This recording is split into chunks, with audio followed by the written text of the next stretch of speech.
Unaangalia Michael Media.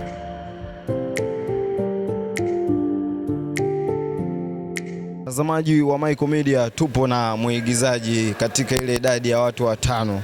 Nadhani yeye ndo wa mwisho. Kijana, kwanza mambo vipi? Poa poa. Unaitwa nani na unasoma mwaka wangapi? Kwa majina ninaitwa Irene Moshi, ninasoma mwaka wa kwanza. Mmepata tuzo ya waigizaji bora. Hiki chuo kinatoa kozi za ualimu, lakini nyie mmeweza kushinda tuzo ya waigizaji bora. Nini siri zaidi iliyowafanya nyie hadi kuweza kufanya jambo kama hili kubwa na kupata tuzo hili? Siri namba 1 ni kujitolea. Siri namba 2 ya kuweza kufanya mambo makubwa kama haya ni kuwa mchangamfu. Siri nyingine, tuliamua kujibeba sisi kama sisi.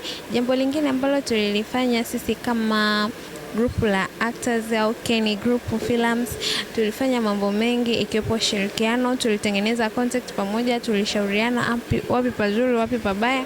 Sisi wenyewe ndo tulikuwa majaji kwanza kabla tujajajiwa. Una kipi cha kuambia wanafunzi wengine ambao wanaona ni ngumu kusoma huku wakiwa wanafanya shughuli zingine nje na kusoma? Kama una kipaji, ninakushauri ukionyesha kipaji chako, kwa sababu siku zinaenda, muda sio mrefu 2030 tunaiona hiyo hapo, na wewe pia utakuwa umezeeka. Je, kipaji ulichonacho utakitumiaje? Kwa hiyo kwa sasa unatakiwa uonyeshe kipaji chako vizuri na ukitumie sawa sawa, kitakuletea mafanikio hata kuliko elimu unayoitumia. Basi niseme hongera na niwatakie kila laheri katika safari yenu. Asante sana. Michael Media, thanks for watching.